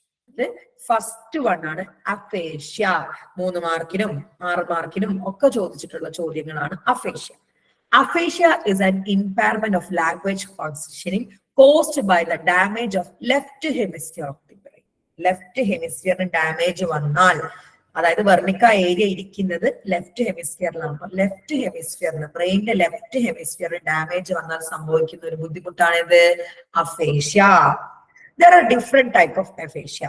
Broca's aphasia ഉണ്ട്, വെർണിക്കാസ് അഫേഷ്യയും ഉണ്ട്. Wernicke's aphasia is caused by damage of left temporal lobe of the brain. കണ്ടോ, left temporal ലോബിന് എന്തെങ്കിലും സംഭവിച്ചാൽ ഉണ്ടാവുന്ന അഫേഷ്യ ആണ് Wernicke's aphasia. It is characterized by notable impairment in understanding of spoken words and sentence. Spoken words or sentence ഒക്കെ impair ആയിട്ടായിരിക്കും അവർക്ക് ഉണ്ടാവാം. People with Wernicke's aphasia have generally fluent phonetic. Phonetics സംസാരിക്കാനൊക്കെ അവർക്ക് പറ്റും, മനസ്സിലാക്കണേ. ഫ്ലുവന്റ് phonetics ഒക്കെ ഉണ്ടാവും. And syntactic but semantically coherent. പക്ഷെ അർത്ഥം ഉണ്ടാവില്ല. അവര് വളരെ സംസാരിക്കുന്നതാണ്, അർത്ഥം ഒന്നും ഉണ്ടാവില്ല. എവിടെയാണ് പ്രശ്നം പറ്റുന്നത്? ലെഫ്റ്റ് ഹെമിസ്ഫിയറിന്റെ ടെമ്പോറൽ ലോബിൽ അവർക്ക് സംസാരമൊക്കെ ഉണ്ടാവും, പക്ഷെ അർത്ഥമൊന്നും ഉണ്ടാവില്ല. രണ്ടാമത് Broca's aphasia is caused by the brain's premotor area damage. Premotor ഏരിയക്ക് ഡാമേജ് വന്നാലാണ് എന്ത്? Broca's aphasia. Responsible in part for controlling motor commands used in speech production. അതായത് മോട്ടോർ കമാൻഡ്സ്, അതായത് ലാ ബ മോട്ടോർ കമാൻഡ്സ് നമുക്ക് ഫോളോ ചെയ്യാൻ പറ്റില്ല. A person suffering from Broca's aphasia exhibits speech containing excess pause and slip of the tongue. He has trouble finding words when talking. സംസാരിക്കാനാ ബുദ്ധിമുട്ട്, pose ചെയ്ത് പോവാ, സ്ലിപ്പ് ഓഫ് ടങ് വന്നു, ഇതൊക്കെയാണ്. The person also failed to make use of function words such as and, of, അപ്പോൾ അവർക്ക് ബുദ്ധിമുട്ടായിരിക്കും. For this reason Broca's aphasia also produce ungrammatical sentence. ഇവര് grammar ഇല്ലാത്ത സെന്റൻസുകളായിരിക്കും ഉണ്ടാക്കുക. Furthermore, they have problem using synaptic information when understanding sentence. Synaptic informations, sentence മനസ്സിലാക്കാനുള്ള synaptic informations process ചെയ്യാനും ഇവർക്ക് ബുദ്ധിമുട്ടാണ്. അപ്പം വെർണിക് അഫേഷ്യ ലെഫ്റ്റ് ടെമ്പോറൽ ലോബിന് ബുദ്ധിമുട്ട് വന്നാലും ഇവർക്ക് സ്പോക്കൺ വേർഡ്സും സെന്റൻസും മനസ്സിലാക്കാൻ പറ്റാതിരിക്കുക. അതായത് എന്തൊക്കെയോ ഫോണറ്റിക്സ് ഉണ്ട്, ആവശ്യം ഇവർക്ക് മനസ്സിലാക്കാനും കാര്യങ്ങളൊന്നും പറ്റില്ല. നേരെ മറിച്ച് ബ്രോക്കേഴ്സ് അഫേഷ്യ പ്രീമോട്ടോർ ഏരിയ, ഇവർക്ക് സംസാരിക്കാനാണ് ബുദ്ധിമുട്ട്, ഗ്രാമറിലും ബുദ്ധിമുട്ട്. ഓക്കെ ആണോ? ഓക്കെ ആണോ? ഒന്നുകൂടി പറയാട്ടോ. For example, while Broca's aphasia has no trouble understanding a sentence such as bicycle that man is holding is blue, but he or she has trouble comprehending a sentence such as the dog that the woman is beating is grey. കണ്ടോ? അതായത് ബ്രോക്ക അഫേഷ്യ ഉള്ള ആൾക്ക് bicycle that man holding is blue എന്നുള്ളത് മനസ്സിലാക്കാൻ വലിയ ബുദ്ധിമുട്ടുണ്ടാവും. പക്ഷേ ആ സെന്റൻസ് കോംപ്രിഹെൻഡ് ചെയ്യാൻ ഏത് the dog that woman is biting is grey, the dog that woman is biting is grey, ഇതൊന്നും പ്രോസസ് ചെയ്യാൻ അവരെ കൊണ്ട് പറ്റത്തില്ല. ആരെ കൊണ്ട്? ബ്രോക്കക്കാർക്ക് കേട്ടോ. ഇത് കൂടാതെ രണ്ട് അഫേഷ്യ വരുന്നുണ്ട്, global അഫേഷ്യയും എനോമിക് അഫേഷ്യയും. Global aphasia is combination of highly impaired comprehension and production of speech. It is caused by lesion of both Broca and Wernicke. വെർണിക്കും ബ്രോക്കിനും പരിക്ക് പറ്റിയ ഗ്ലോബൽ അവർക്ക് രണ്ടും ഉണ്ടാവും, കോംപ്രിഹെൻഷനും പ്രൊഡക്ഷനും ഒക്കെ ബുദ്ധിമുട്ട് ആയിരിക്കും. അഫേഷ്യ ഫോളോയിങ് എ സ്ട്രോക്കിന് ശേഷമുള്ള aphasia frequently involves damage of both Broca and Wernicke. Stroke വന്നവർക്ക് ബ്രോക്കയ്ക്കും വെർണിക്കും പ്രശ്നമാണ്, ബുദ്ധിമുട്ട്. ഇനി Anomic aphasia involves difficulty in naming objects in retrieving words. Objects in a name ചെയ്യാൻ പറ്റില്ല. The patient may look at an object and simply be unable to receive the word that corresponds to the object. ഇത് കാണിച്ചു കൊടുത്താൽ ഇതിന്റെ പേര് പറയാൻ ബുദ്ധിമുട്ടുണ്ടാവും. അതാണ് anomic aphasia. Sometimes specific categories of this cannot be recalled, such names of living things. അത് specific ആയിട്ടുള്ള കാര്യങ്ങൾ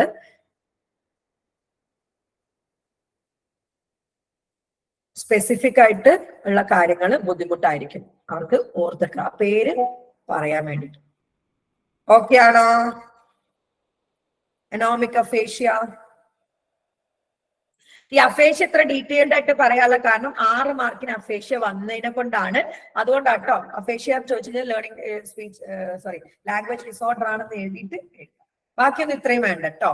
ഇനി അടുത്ത ലാംഗ്വേജ് ഡിസോർഡർ ആണ് ഓട്ടിസം. ഓട്ടിസം ശരിക്കും ഒരു ഡെവലപ്മെന്റൽ ഡിസോർഡർ ആണ്, characterized by abnormality in social ബിഹേവിയറും ലാംഗ്വേജിലും കോഗ്നിഷനിലും പ്രശ്നമാണ്. It is biological in its origin, biologically വരുന്ന ജനറ്റിക്കൽ ആണ്. Although the genes responsible for it have not been considerably identified. ഇപ്പോഴും ഓട്ടിസം ഉണ്ടാക്കുന്ന ജീൻ ഏതാണെന്ന് കണ്ടെത്തിയിട്ടില്ല. Children with autism are identified. ഇതൊന്നും വേണ്ട കേട്ടോ, ജസ്റ്റ് എഴുതിച്ചാൽ മതി ട്ടോ. When they interact with someone, they are more likely to view their lips than their eyes. ലിപ്സിലാണ് നോക്കിക്കൊണ്ടിരിക്കുക ഓട്ടിസ്റ്റിക് കുട്ടികൾ. About half of children with autism fail to develop functional speech. Functional speech develop ആവില്ല. The speech they tend to develop is characterized by echolalia. ഒരു echo പോലെ sound ഉണ്ടാക്കുന്ന പോലെയുള്ള speech ആണ് autism ഉള്ളവർ. എക്കോ ലാലിയ അണ്ടർലൈൻ ചെയ്തോളട്ടോ ആൻസർ ഷീറ്റിൽ. Meaning they repeat over and over again speech they have heard in speech ഇങ്ങനെ വീണ്ടും വീണ്ടും പറയുന്നതാണ് എക്കോലാലിയ. ഇതാണ് ഓട്ടിസം കുട്ടികൾ ഉണ്ടാക്കുന്നത്. Sometimes the repetition occurs several hours after the original use of words by someone. ഒത്തിരി മണിക്കൂർ ഞാൻ ഉണ്ടാക്കിയ എന്തോ എന്ന് ചോദിച്ചാൽ ചിലപ്പോൾ മണിക്കൂറോളം എന്തോ എന്തോ എന്തോ എന്ന് പറഞ്ഞുകൊണ്ടിരിക്കും. ഇതാണ് ഇപ്പൊ. ഓക്കെ ആണോ? ഓക്കെ ആണോ? ലേണിംഗ് ഡിസബിലിറ്റി ഞാൻ വിശദീകരിക്കുന്നില്ല, നമ്മൾ ഒത്തിരി വിശദീകരിച്ച് ഡെവലപ്മെന്റിൽ പറഞ്ഞ കാര്യമാണ്. അത് തന്നെയാട്ടോ. Language based learning disability are problems with age appropriate reading, spelling and writing. Most people diagnosed with learning disability have average to superior intelligence. Intelligence ഒക്കെ ഉണ്ടാവും, പക്ഷെ റീഡിംഗിലോ റൈറ്റിങ്ങിലോ ബുദ്ധിമുട്ട്. ഡിസ്ലെക്സിയ ആൻഡ് ഡിസ്ഗ്രാഫിയ വിശദമായിട്ട് എഴുതിക്കോളാം. അറിയാത്തവർ നമ്മൾ ഡെവലപ്മെന്റിന്റെ ക്ലാസ് നോക്കാം കേട്ടോ.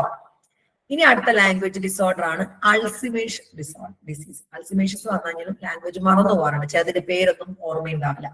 Alzheimer's disease is a brain disorder which lead to decrement in language processing. അവരുടെ ലാംഗ്വേജ് പ്രോസസ്സിംഗ് ആണ് കുറയ്ക്കുക, decrement. This disease primarily afflicts elderly person and causes progressive, diffuse and irreversible damage to cortical regions of brain, impacting markedly on memory functions. Kando, Alzheimer's disease ullavakku progressive aayittu cortical region le damage variyana. Adu kore progressive adu tirichedukkan pattilla. നശിച്ചു പോയിട്ട് ഓർമ്മ മൊത്തത്തിൽ പോകുന്ന അവസ്ഥയാണ്. Comparison between the language decrements due to the demented കൂടുതൽ ഞാൻ പറയുന്നില്ല കേട്ടോ, കുറച്ചേ പറയുന്നുള്ളൂ കേട്ടോ. 2 പോയിന്റ്സ് ഒക്കെ എഴുതി വെച്ചാൽ മതി. 6 മാർക്കിനൊക്കെയാണ് അത്ര മതി. അഫേഷ്യ നന്നായിട്ട് എഴുതണേ. 1 സെക്കൻഡ്. ഹലോ,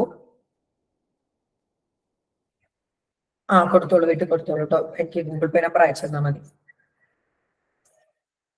പോളിയിട്ട് താഴെ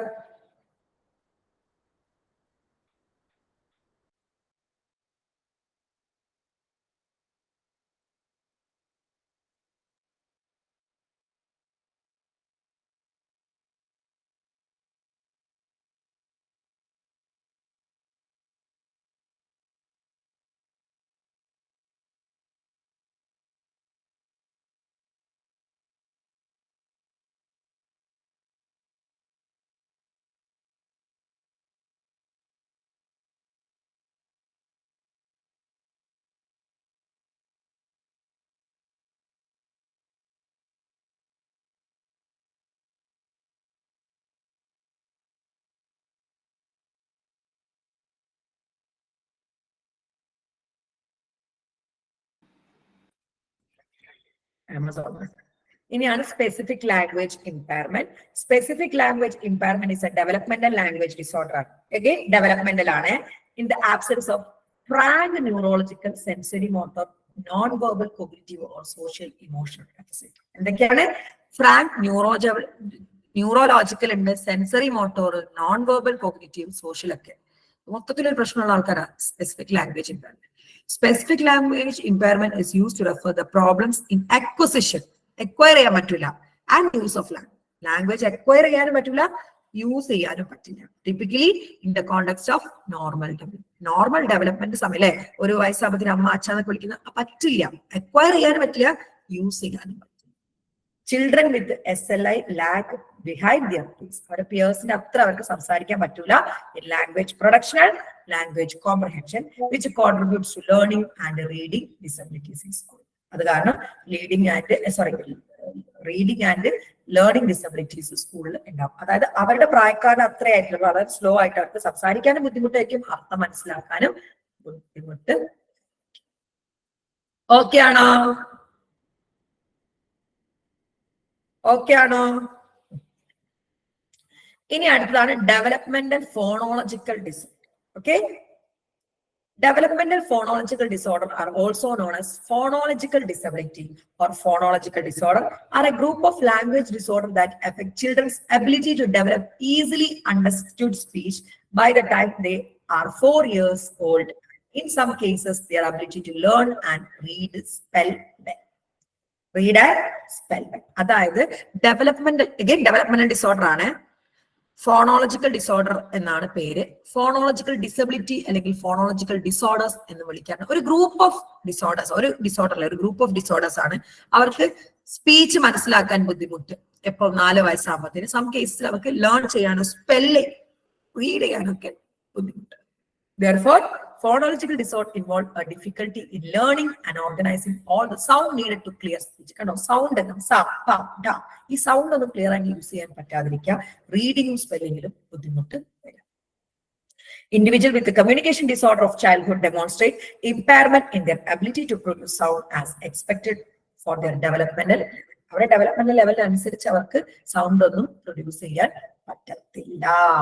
Some children with the developmental phonological disorders have other speech and language difficulties. അവർക്ക് കൂടെ വരാം, സിൻടാക്സിലും ഗ്രാമറിലും ഷട്ടറിങ്ങിലും ഒക്കെ വേണം. അതായത് ഈ സൗണ്ട് ഒന്നും പ്രൊഡ്യൂസ്, ഫോണോളജിക്കൽ എന്ന് പറയുമ്പോഴേ സൗണ്ട് ആണല്ലോ, സൗണ്ട് ഒന്നും മര്യാദയ്ക്ക് പ്രൊഡ്യൂസ് ചെയ്യാൻ പറ്റാതെ വരുന്ന ഒരു അവസ്ഥയാണ് ഡെവലപ്മെന്റൽ ഫോണോളജിക്കൽ ഡിസോർഡർ. ഓക്കെ ആണോ? പറഞ്ഞേ. ഇനി അടുത്തതാണ് ഡിസ്ഫ്രാക്സിയ. ഓക്കെ, ഒരു മിനിറ്റ്, ഞാൻ 12 മണിക്കൊരു സെഷൻ പറഞ്ഞിരുന്നു, ഞാനൊന്ന് 12:15 പോസ്റ്റ്പോൺ ചെയ്തോട്ടെ. അതൊരു 1/4 മണിക്കൂർ കൂടി വരും. Abhina? Abhina?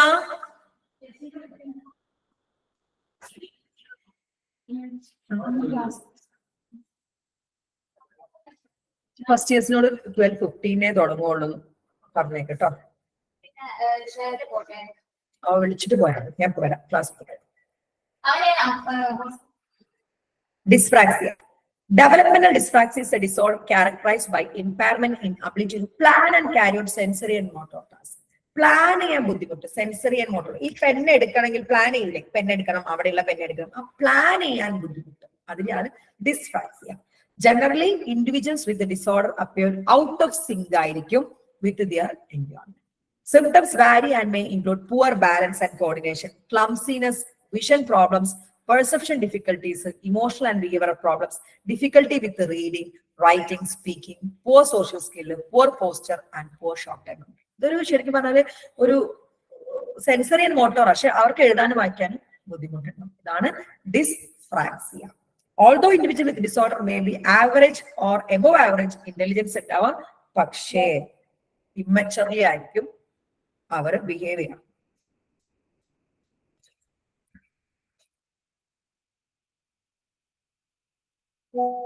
ഇതാണ് ഡിസ്ഫ്രാക്സിയ. ഓക്കെ ആണോ ഡിസ്ഫ്രാക്സിയ? ഓക്കെ ആണോ ഡിസ്ഫ്രാക്സിയ? ഓക്കെ ആണോ?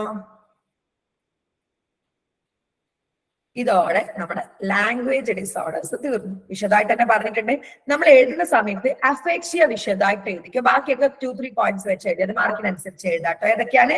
അഫേക്ഷ്യ ഉണ്ട്, autism, learning disability, Alzheimer's, specific language development disorder, impairment, development phonological disorder, dyspraxia. 6 മാർക്കിനാണെങ്കിൽ എല്ലാം 1-2 പോയിന്റ്സ് ഒക്കെ എഴുതി വെച്ചാൽ മതി കേട്ടോ. ഇൻട്രൊഡക്ഷൻ മസ്റ്റ് ആണ്. ഇനി speech disorders. Speech disorders are characterized by difficulty in producing normal speech patterns. Normal speech patterns produce ചെയ്യാൻ ബുദ്ധിമുട്ട്. Children go through many stages of speech production while they are learning to communicate.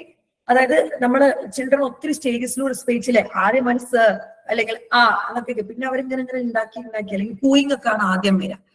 പക്ഷേ ഈ കുട്ടികൾക്ക് ഈ speech ഉണ്ടാക്കാനുള്ള ബുദ്ധിമുട്ടായിരിക്കും. What is normal in speech of a child of one age may be sign of problem in older child. അതായത് ഒരു ഏജിൽ അത് ഓക്കെ ആയിരിക്കും, പക്ഷെ അത് വലുതാവുമ്പോൾ അത് പ്രശ്നമായിട്ട്, അത് സംസാരത്തിന്റെ സ്പീച്ചിലുള്ള ബുദ്ധിമുട്ട്, അതാണ് സ്പീച്ച് ഡിസോർഡർ എന്ന് പറയാം. സെക്കൻഡ്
ഹോസ്പിറ്റലിലൊക്കെ കോള് വരുന്ന കേട്ടോ. ഞാൻ പറഞ്ഞല്ലോ ഞാൻ മെസ്സപ്പാണ്. ഞാൻ വിചാരിച്ചു അവളുടെ ഡേറ്റ് December 23rd. അപ്പൊ ഞാൻ സമാധാനം 20 ഒക്കെ ആവുമ്പോൾ നിങ്ങളുടെയൊക്കെ എക്സാം കഴിയുമല്ലോ. അപ്പം ഫസ്റ്റ് ഇയേഴ്സിനും എക്സാം നടന്നുകൊണ്ടൊക്കെ ഇങ്ങനെ മെസ്സപ്പ് ആവുമ്പോൾ വിചാരിച്ചിട്ട്. വോയിസ് ഡിസോർഡർ ആണ് speech disorder. First one, voice involves the coordination effect the lungs, larynx and vocal cords and nasal passage to produce recognizable sounds. Voice involve ചെയ്തിട്ട് കോർഡിനേറ്റഡ് എഫക്ട്സ് അല്ലെ, ലാരിങ്സും vocal കോഡും nasal passage ഒക്കെ ഉപയോഗിച്ചിട്ടാണ് നമ്മൾ voice produce ചെയ്യുന്നത്. Voice can thus be considered disordered if is incorrectly phonated or if it is incorrectly resonated. അപ്പോൾ voice disorder ആയിട്ട് കണക്കാക്കുന്ന എപ്പോഴാ? അത് ഇൻകറക്ട്ലി ആണ് ഫോണറ്റ് ചെയ്യുന്നത്, അതായത് സൗണ്ട് അല്ലെങ്കിൽ ഇൻകറക്റ്റിലാണ് റെസൊണേറ്റഡ് ആവുന്നത്. In the incorrect phonetation of an individual could have a breathy, strained, husky or hoarse voice. Husky ആയിട്ട് phonetation അല്ലെങ്കിൽ breathy ആയിട്ട് അങ്ങനത്തെ hoarse voice നെയാണ് incorrect phonetation എന്ന് പറയുന്നത്. With the incorrect resonation, an individual could have hypernasality or hyponasality. ഇനി resonation ആണ് ബുദ്ധിമുട്ടെങ്കിൽ hypernasality അല്ലെങ്കിൽ hyponasality. The voice disorders could also be due to improper voicing habit. Improper voicing habit-ലൂടെയും voice disorder വരാം. വിക്ക് കുഞ്ഞൊക്കെ വരുന്ന ആ സംഭവം. Paralanguage issues such as use of pitch, volume and intonation are diverse for their culturally determined. ഈ പാരാലാംഗ്വേജ് യൂസിലെ pitch ഇങ്ങനെ, volume ഇങ്ങനെ, ഇൻറ്റോണേഷൻ ഇങ്ങനെ, അതൊക്കെ culture അനുസരിച്ചിട്ടാണ് തീരുമാനിക്കുക. അതായത് വോയിസ് ഡിസോർഡർ എന്ന് പറഞ്ഞാൽ ശരിക്കും വോയിസിൽ ലങ്സും ഫാരിങ്സും വോക്കൽ കോഡും ഒക്കെ കൂടെ ചേർന്നിട്ടാണ് ഉണ്ടാക്കുന്നത്. അതിലെന്തെങ്കിലും ബുദ്ധിമുട്ട് രണ്ടെണ്ണാണ്. ഒന്ന് ഇൻകറക്ട്ലി ഫോണറ്റേറ്റഡ് ആവാം, അല്ലെങ്കിൽ ഇൻകറക്ട്ലി റെസൊനേറ്റഡ് ആവുക. ഓക്കെ ആണോ?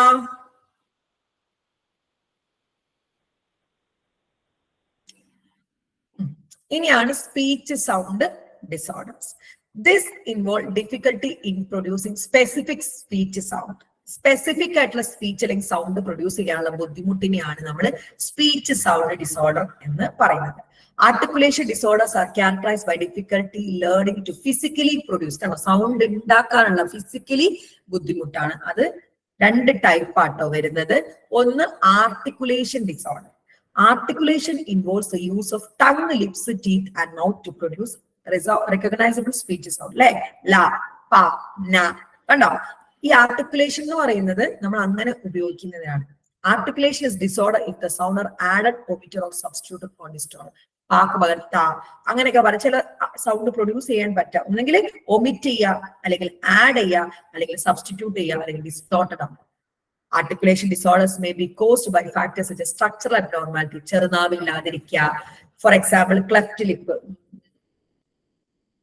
മുറിച്ചുണ്ട്, അല്ലെങ്കിൽ പാലറ്റ് എന്ന് പറയും, tongue tie, missing teeth, heavy tongue, deformed mouth, faulty or incomplete learning of sound system or damage to the nervous system. ഇതൊക്കെ കൊണ്ടാണ് ആർട്ടിക്കുലേഷൻ ഡിസോർഡർ വരാം. ഒരു സൗണ്ട് ആഡ് ചെയ്യുക, ഒമിറ്റ് ചെയ്യുക, സബ്സ്റ്റിറ്റ്യൂട്ട് ചെയ്യുക, അല്ലെങ്കിൽ ഡിസ്റ്റോർട്ട്. Another phonemic disorder ആണ് speech disorder in which individuals have trouble physically producing certain sound. Physically certain sound produce ചെയ്യാൻ trouble. In general population, phonemic disorder are sometimes called a speech impediment എന്ന് വിളിക്കാറുണ്ട്. Usually individuals with a phonemic disorder have trouble distinguishing the sounds made by certain letters, so that some letters, for example, all T or all C are always pronounced with incorrect sound as substitution. കണ്ടോ?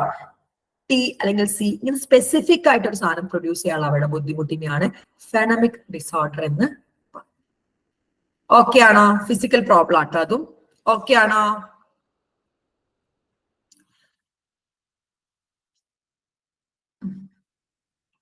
ഇനി അടുത്തതാണ് fluency disorder. Fluency involves appropriate pause or hesitations to keep speech sound recognizable. അതായത് fluency എന്ന് പറഞ്ഞാൽ നമ്മൾ appropriate ആയിട്ട് pose ചെയ്യുക, ഹെസിറ്റേഷൻസ് കൊടുക്കുക, അങ്ങനെ തന്നെയാണ് ഫ്ലുവൻസി എന്ന് പറയുന്നത്. ഇതില്ലാതെ നമ്മൾ പറഞ്ഞു പോകുന്ന അവസ്ഥയ്ക്കാണ് fluency is disorder if sounds are very rapidly with extra sounds cluttered, if sounds are repeated or blocked, especially at the beginning words, or if it is repeated. Repeat ചെയ്ത് പറയാ, ബ്ലോക്ക് ആയി പോവാ, വിക്കക്കില്ല, അതൊക്കെ fluency disorder. Fluency disorder are most prevalent in children, and they are due to combination of familial, psychological, neurological and motoric functions. വരാനുള്ള കാരണം family problem ആയിരിക്കാം, psychological ആയിരിക്കാം, neurological ആയിരിക്കാം. ഇതാണ് ഫ്ലുവൻസി ഡിസോർഡർ എന്ന് പറയുന്നത്. ഇനി അടുത്തത് അഫ്രാക്ഷ്യ ഓഫ് സ്പീച്ച് ആട്ടോ. ഇത് എപ്പോഴും ചോദിച്ചു കാണാറുള്ള ക്വസ്റ്റ്യൻ. ഈ അഫ്രാക്ഷ്യ നല്ല വിശദീകരിച്ച് എഴുതിക്കൊള്ളുന്നുണ്ട് കേട്ടോ. Apraxia of speech, also known as verbal apraxia or dyspraxia, is a speech disorder in which a person has trouble saying what he or she wants to say correctly and consistently. The severity of apraxia of speech can be ranged from mild to severe. Apraxia is verbal apraxia അല്ലെങ്കിൽ dyspraxia എന്നൊക്കെ വിളിക്കും. ഒരു specific disorder ആണ്. ഒരു trouble ആണ്. അയാൾക്ക് പറയാനുള്ള കാര്യം കറക്റ്റിൽ പറയാൻ പറ്റുന്ന ഒരു ട്രബിളിനെയാണ്. അത് Apraxia, mild mudal severe variant. There are main two types of such a speech apraxia. Acquired apraxia of speech and developmental apraxia. Acquired എന്ന് പറഞ്ഞാൽ നമ്മൾ ആർജിച്ചെടുക്കുന്ന ഡെവലപ്മെന്റ് ജനിക്കുമ്പോഴേ ഉള്ളതാണ്. Acquired apraxia of speech can be affect a person at any age, although it most typically occur in adulthood. It is caused by damage of parts of brain that are involved in speaking and involves a loss of impairment of existential speech abilities. അതായത് എന്തെങ്കിലും accident കൊണ്ടൊക്കെ ബ്രെയിനിൽ ഏതെങ്കിലും parts നഷ്ടപ്പെടുമ്പോൾ വരുന്ന അവസ്ഥയാണ് acquired apraxia. ഏത് സമയത്ത് വരാം, എസ്പെഷ്യലി അഡൽഹുഡിലാണ് വരാറുള്ളത്. The disorder may result from stroke, head injury, tumor or other illness affecting brain. Brain affect ചെയ്യുന്ന സ്ട്രോക്കോ ഇഞ്ചറിയോ ട്യൂമറോ എന്ത് കാരണം കൊണ്ടും വരാം. അടുത്തത് ഡെവലപ്മെന്റൽ അഫ്രാക്ഷ്യ ആണ് ഓഫ് സ്പീച്ച്, DS എന്നാണ് പറയാം. occurs in children and in present from birth. It appears affect more boys than girls. ആൺകുട്ടികൾക്കാണ് ഡെവലപ്മെന്റൽ അഫ്രാക്ഷ്യ ഏറ്റവും കൂടുതൽ വരാം, ജനിക്കുമ്പോഴേ ഉണ്ടാവും. This speech disorder goes by several other names. ഒത്തിരി പേരുകളുണ്ട്. Dyspraxia, articulatory aphaxia and childhood aphaxia എന്നൊക്കെ. Okay ആണോ? Okay ആണോ? പറഞ്ഞേ.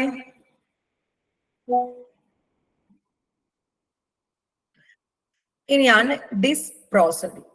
Dysprosody is the rarest neurological speech disorder. Rarest ആണ്. It is characterized by alteration in intensity in the timing of utterance segments. Utter and rhythmത്തിലും ബുദ്ധിമുട്ട്, കാഡൻസില്, ഇൻടോണേഷനില്, tone വ്യത്യാസപ്പെടുത്താനുള്ള ബുദ്ധിമുട്ട്. The change of duration, the fundamental frequency and intensity of tonic and atonic syllables of sentence spoken deprive an individual's particularly speech of its characters. ആ tone നല്ലോണം ഉപയോഗിക്കാനുള്ള ബുദ്ധിമുട്ട്, അതായത് utterance സെഗ്മെന്റ്സിലും റിതത്തിലൊക്കെ വരുന്ന ബുദ്ധിമുട്ടിനാണ് ഡിസ്പ്രോസോഡി എന്ന് പറയുന്നത്. റയർ. ലാസ്റ്റ് വൺ ആണ് ഡിസാർട്രിയ. ഡിസാർട്രിയ. Okay, dysarthria is a motor speech disorder. It's a weakness or paralysis of speech. Paralysis na parayum. Muscles in the karanam caused by damage of nerve or brain nerve damage kondu varunnaanu. The type of severity of dysarthria depend on which area of nervous system is affected. Ed area aanu affect cheytha nervous system affect cheythana ed area ano adanusarichana severity parayan pattum. Dysarthria is often caused by stroke, Parkinson disease, hematophoric lateral sclerosis, head or neck injury, surgical accident, or cerebral palsy. Okay, a person with dysarthria may experience any of the following symptoms depending on the extent and location of damage. Slurred speeches, speaking softly, barely able to whisper, low rate of speech, rapid rate of speech with mumbling quality, limited tongue, lip and jaw movement ഒക്കെയാണ് അവർക്ക് ഉണ്ടാവുന്ന പ്രശ്നം. ഇതാണ് ഡിസാർട്രിയ. ഡിസാർട്രിയ. Okay ആണോ? Okay ആണോ? ഇപ്പൊ speech disorders, voice disorder, speech sound disorder, അത് രണ്ടെണ്ണം ആർട്ടിക്കുലേഷനും ഫോണമിക്കും, ഫ്ലുവൻസി, അഫ്രാക്ഷ്യ, ഡിസ്പ്രോസഡി, ഡിസാർട്രിയ. ഓക്കെ ആണല്ലോ? മനസ്സിലായോ? ഈ ചാപ്റ്ററിൽ നിന്ന് എന്തായാലും കുറച്ച് ക്വസ്റ്റ്യൻസ് വരും കേട്ടോ. ഞാൻ ഒന്നുകൂടി പറയാണ്, മെമ്മറിയിൽ ഞാൻ പറഞ്ഞ കാര്യങ്ങള്, പ്രോബ്ലം സോൾവിംഗ് വൃത്തിക്ക് പഠിക്കുക, ക്രിയേറ്റിവിറ്റി പഠിക്കുക, ലാംഗ്വേജ് ഡിസോർഡേഴ്സ് പഠിക്കുക. ഫസ്റ്റ് ചാപ്റ്ററിൽ നിന്ന് വരാവുന്ന ക്വസ്റ്റ്യൻസ് ഓൾറെഡി ഡിസ്കസ് ചെയ്താണ്, വീഡിയോസ് അവൈലബിൾ ആക്കി തരാം. എങ്ങനെ ഉണ്ടായിരുന്നു ക്ലാസ്? ഒന്ന് പറഞ്ഞേ. ഒട്ടപ്പാച്ചിലാണ് എടുത്തത്, എന്നാലും മനസ്സിലായോ?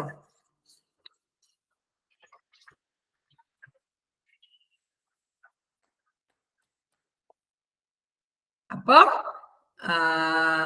നോക്കിയിട്ട് നാളെ ഞാന് അടുത്ത ക്ലാസ് വയ്ക്കാം. ഓക്കെ,